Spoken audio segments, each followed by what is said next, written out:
literal definition of falconry is the art of hunting quarry with a trained bird of prey. But it's so much more than that.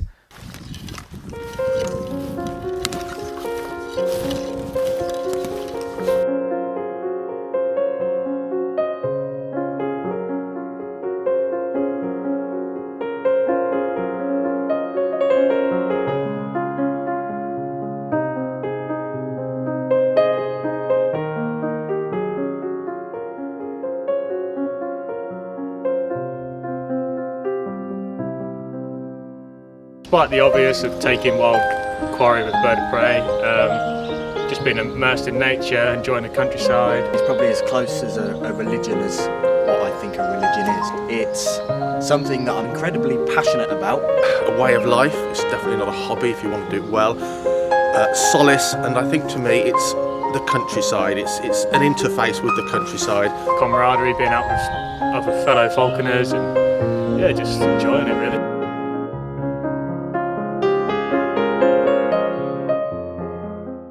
Ask any falconer and you quickly learn it's a way of life, a deep connection to nature, a window into the ancient relationship between predator and prey. Falconry in itself is an ancient practice. The current estimate is that the art is 4,000 years old, placing it in the Bronze Age. And for context, around the same time we had only just discovered that our own bodies contain organs like the heart. Triangles were being studied for the construction of the pyramids, and the number 0 didn't even exist. Nobody knows the exact origin of falconry. Falcons were gifted to Chinese princes around 2200 BC. A stone carving depicting a falconer was discovered in Mesopotamia, now Iraq, to be dated around 1700 BC.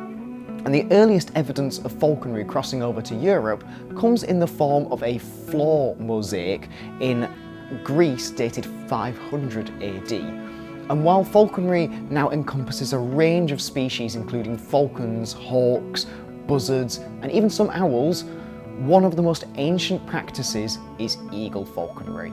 Still done today, the Mongolians have been practicing eagle falconry for thousands of years. They use their landscape to gain height on horseback before slipping their eagles to catch food for the tribes. Here in the UK, it's widely known that the best place for eagle falconry is up in Scotland, where the landscape allows falconers to somewhat mimic the Mongolians. But here in central England, it's called lowland falconry, and it's a completely different game altogether.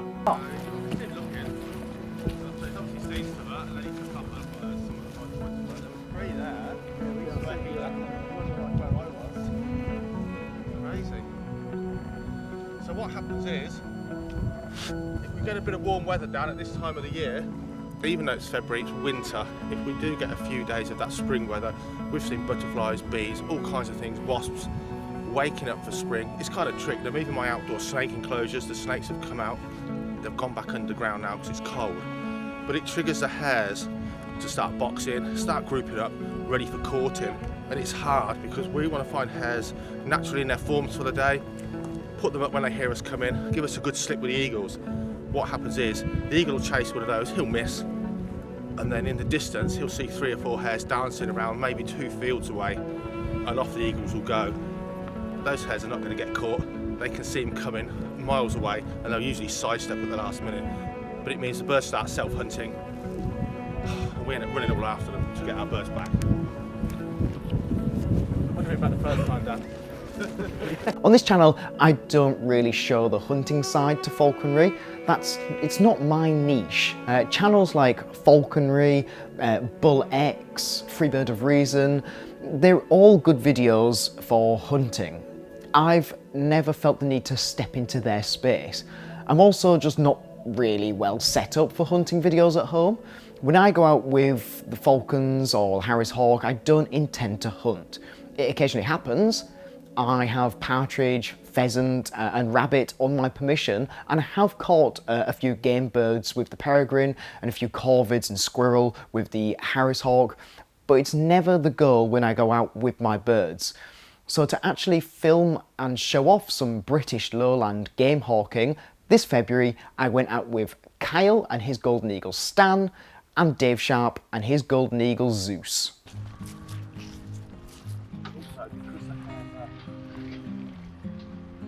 Actually playing above ground.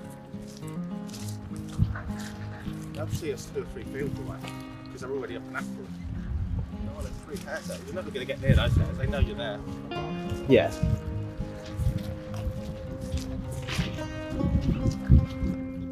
So how does lowland eagle falconry work? Well, the hooded eagle is held in the glove and the falconer stands on the highest ground, typically along some kind of ridge. The beaters, the rest of the guys, then walk along the bottom of the ridge, either from another side of a roughage or a hedge line, and then this drives the hare out of hiding, so they bolt out in the opposite direction of the beaters towards the falconer and eagle. Once the hare has revealed itself, the signal is given, usually shouting hare, and the falconer removes the eagle's hood while holding the eagle in the direction of the hare or wind, providing it will be beneficial for the chase. The eagle then leaves the glove in pursuit of the hare, and this is called a slip.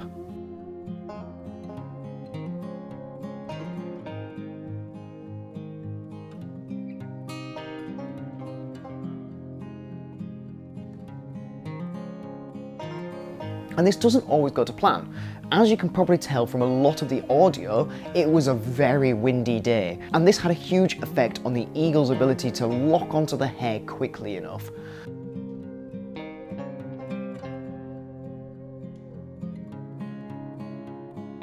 Got a bit of fox in there. Someone had took it in, hadn't it, and then blocked the end up. Ah! He can't see along there, can he? He's not got fucking X-ray vision.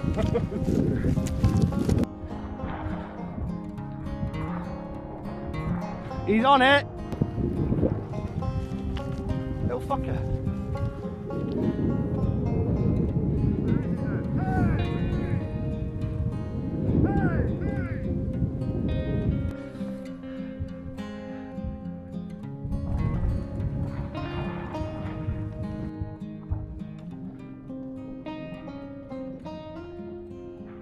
Stand on there.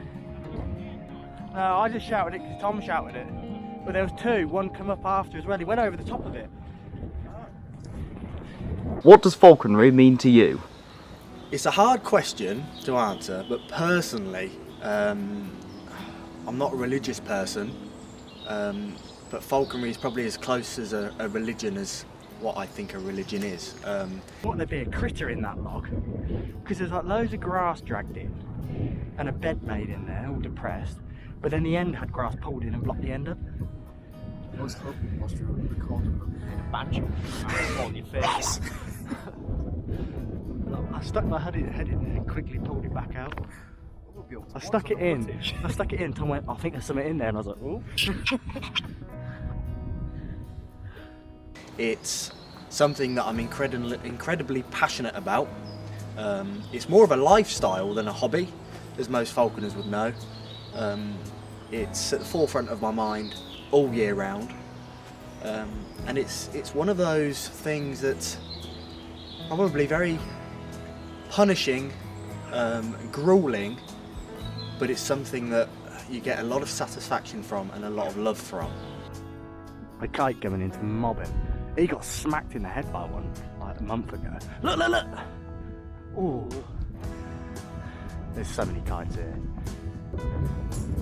So obviously, stand on the highest point for the eagle's sake. But if we have a hill, Dad goes so high on top of the hill he goes down the other side. So he can't see down the bottom. It's a tricky. Tom and I have a running joke. Just seeing the top of Dad's head. And flushing hairs continuously, but never seeing the eagle. Go again then, Dad. You go again. Go again. Alright, then ask me twice. Oh, that's bigger, isn't it? Roe deer. Badger. 3 hares come out of that 3 weeks ago. You have such a job finding them. they're not like a creature of habit most of the time. It was like a fox will walk past that tree at 7 o'clock every night. Hares are just annoying. So yeah, to me it's just a way of life. It's even when I'm not being able to practice the sport throughout the winter, I'm thinking about next year whilst my bird's having a molt. It's, yeah, I think that's the only way I can answer it. It's one of those things that unless you know, you don't know. Hopefully we'll spot a couple soon in the thermal. You can get set up nice then, you know. Because it's so, when it's covered, it's so sporadic, isn't it? You never know when they're going to appear. And what we'll do now is we'll go stand on those hay bales and now walk this cover up. Hopefully one breaks on our right. But this was the way, this is the traditional way of doing it. You know, pre-thermals. Now you go on a field meet, everyone just walks around as a crowd, just looking through a lens, you know. Walk it up! Yeah. But yeah, I think it ruffles a lot of feathers, but I think lowland golden eagle falconry, where you've not got your bird on the saw, is one of the hardest, probably the hardest.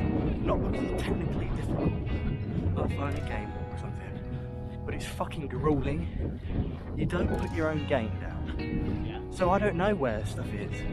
I don't know how many there are on the estate. It just, you're lumping something around that's not practically the right weight. You know, I'll just stand up on one of these just to give me that vantage point, you know.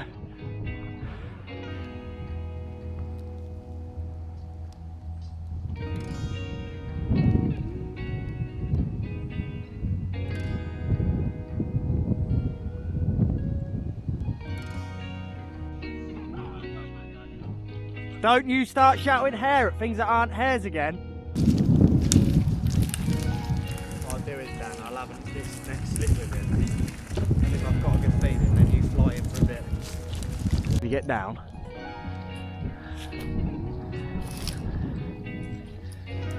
You think if I was a little furry creature, I'd live in there? I don't know, but I'll add that to the game bag. Here, here's your thumbnail, Dan. Here's your thumbnail.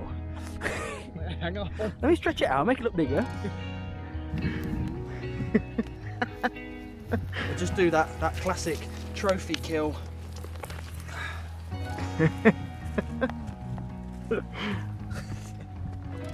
Successful hunt. Got one in the bag already. We'll add it to a little black book. God, you killed it. A cracking fly. Cracking fly.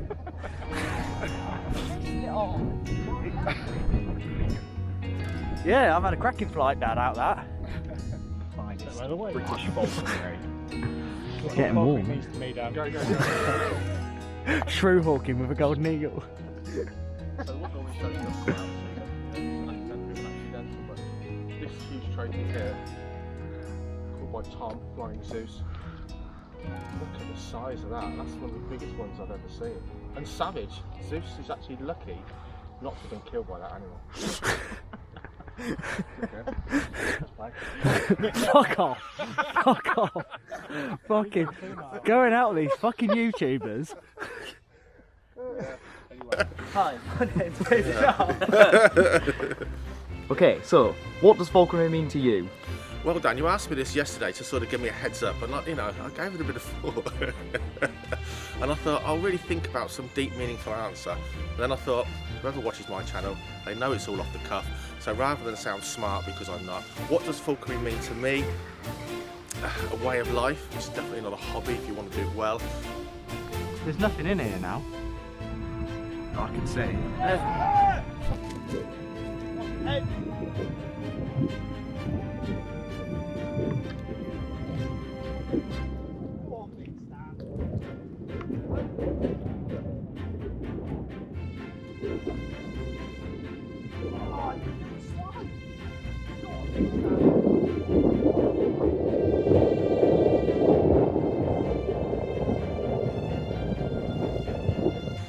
Solace, and I think to me it's the countryside. It's an interface with the countryside just as much as fishing and that and shooting, and probably wildlife photography gives you, especially when you're on your own with your hawk, possibly with a dog, maybe with a ferret.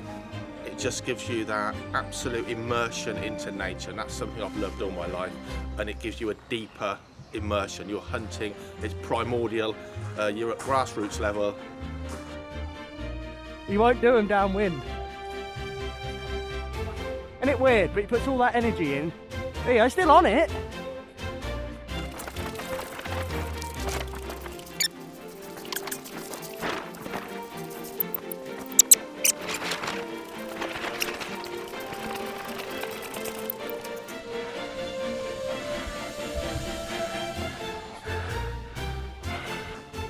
Yeah, and it's just, you're just in the zone, and whatever problems and worries you've got, they just evaporate because you're zoned in on that one thing.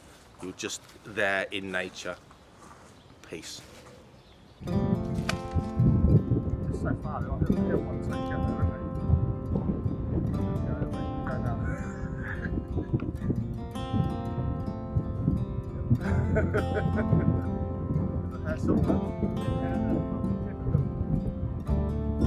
oh, there's a hair, look! He saw one on the ground. There's a hair running towards him now, look. Very sensibly running it the right way. Visibility here is amazing, isn't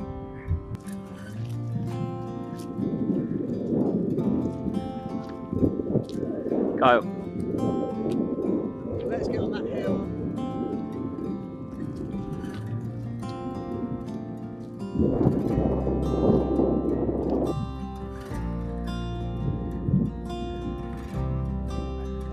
So how does it feel, Dan, to be out with real falconers?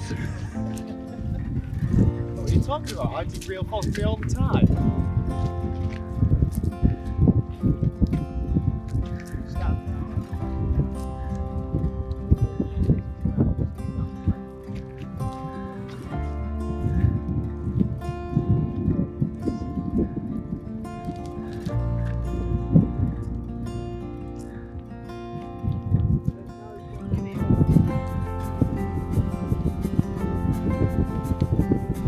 Lowland eagle falconry is raw, it's real.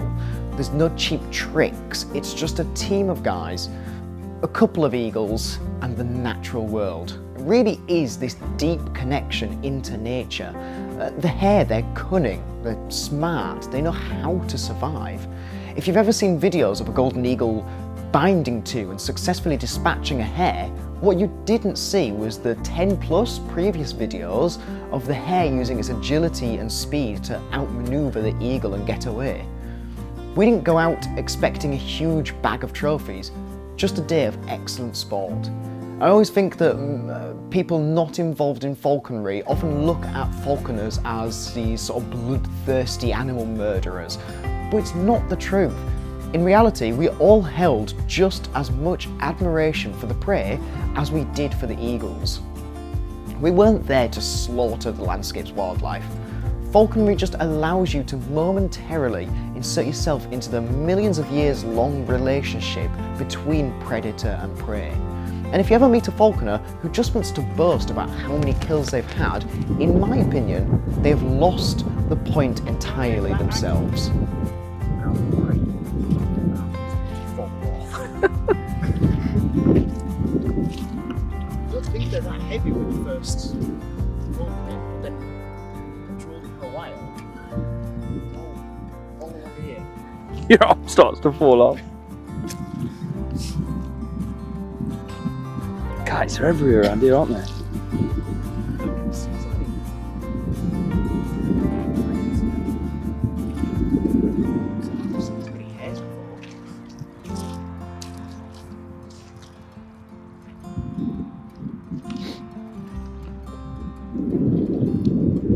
He stuck to your arm, didn't he? As she was going up. Want to go straight away?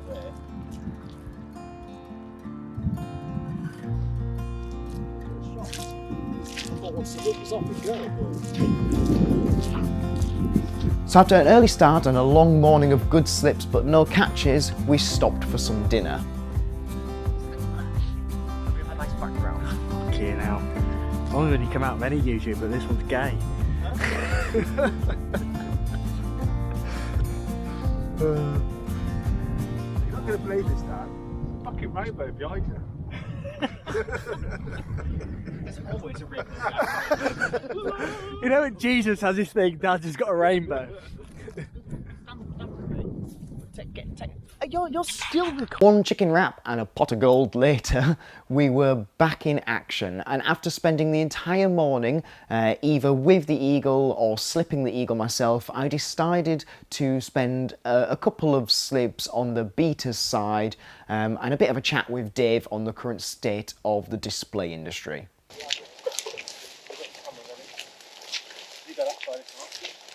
And I'm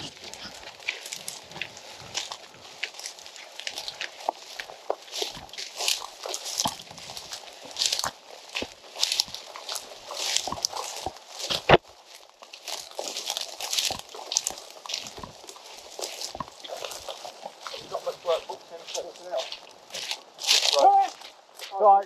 Oh, fuck, no, sorry. That's alright. Oh! You're trying to fuck out right there, didn't you? That's the shout.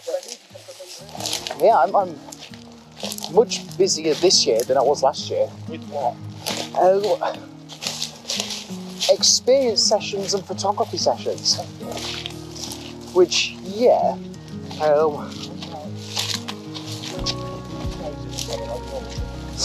yes, but I think the show industry is kind of dying.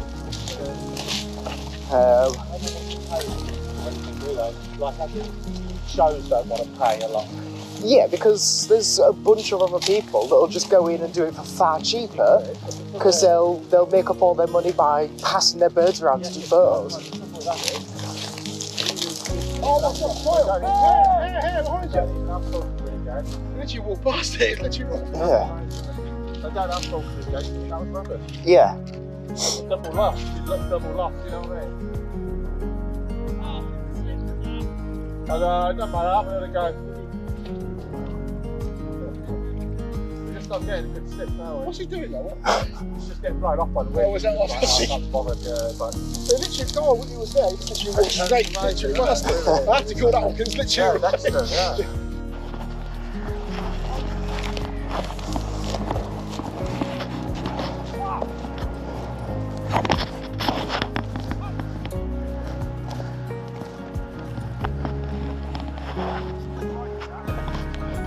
A few more slips later and it was my turn with Zeus, and something a little interesting occurred. Annoyingly, I didn't have any of my cameras on at this point, but thankfully Dan, not me, the other Dan, managed to catch it on his phone. But for a little bit extra context, I am not a deer expert. I know birds, and that's about it. And now earlier in the day, Kyle told me that there are both roe deer and Chinese water deer on the estate. The Chinese water deer are fair game, but the roe deer are off limits. So when Dave shouts hare, while something very obviously larger than a hare jumped up, I hesitated whilst I tried to work out what kind of deer it was. And as it turns out, it was a Chinese water deer, so I slipped Zeus and he went on a great chase, annoyingly not on camera. Unfortunately, Zeus didn't catch the deer, but he then went off after another hare.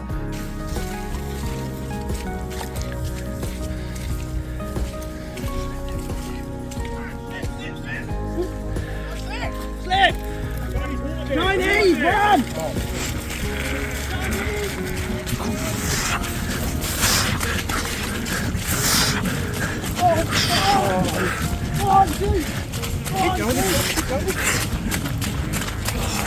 Go on, come!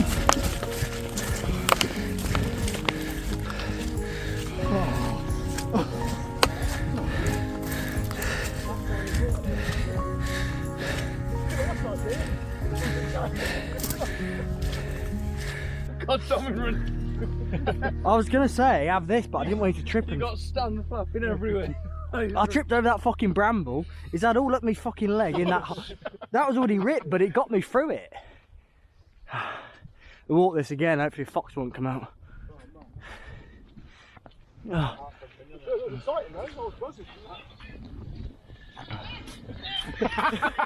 Oh. Chinese run. Oh fuck! Wait, you just see. Go on, Tom. Sport mode, mate. I'll stand pulling me along.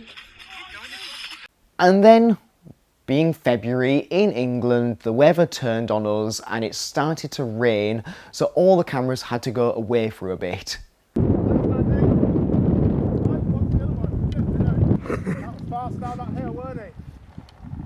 It's funny how they lock on. Yeah. They nearly always do that. Even if another hare gets up and it's kind of becomes more favourable, they normally stay locked on to their target kind of thing. Goodbye pheasant.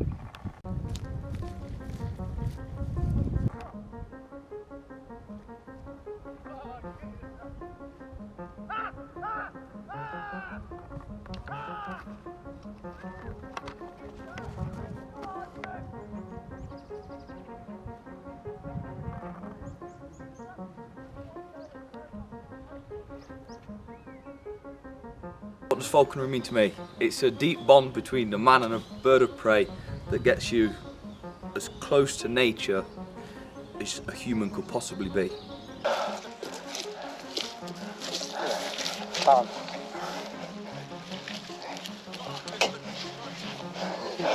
No, this one's a little blister. His sock's just fallen off. Despite the obvious of taking wild quarry with bird of prey, just being immersed in nature, enjoying the countryside, the camaraderie, being out with other fellow falconers, and yeah, just enjoying it really. And we had a load more slips for both hare and deer, both off and on camera, and by this point we had all been out for 10 hours, the fields were just sludge and we were all wet, but our British spirit carried us through.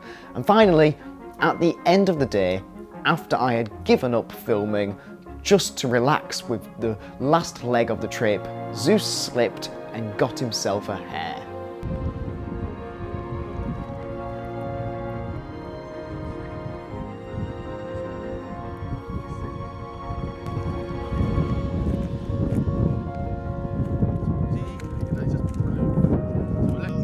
After many good slips and attempts, finally got one. All day. Right, that's all I wanted to say.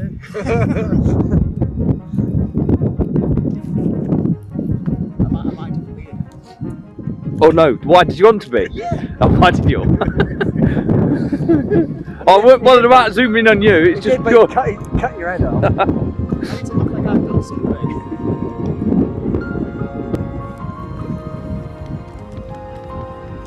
Zeus! Zeus! Rah!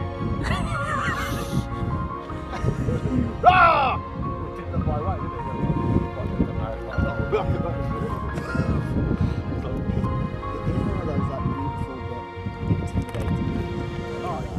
Like it's like a fireball, isn't it? See when these people that imprint females, these people imprint females and get terrified of them, they catch them. They don't go near them because they're like massive and terrifying. So I guess lastly, what is falconry to me? Well, it's everything that's already been said. So it's a deep connection into nature in a way that nothing else can provide. But to me, I guess the biggest thing is it is conservation. Conservation of a range of species. The knowledge used in falconry is transferred to help preserve and protect a range of species in the wild. It's conservation of the knowledge that's been passed down through the history of falconry. Conservation of our native wildlife and countrysides. It's something that we should protect, and I'm happy to say that I get to take part in it. So, what does falconry mean to you? I'm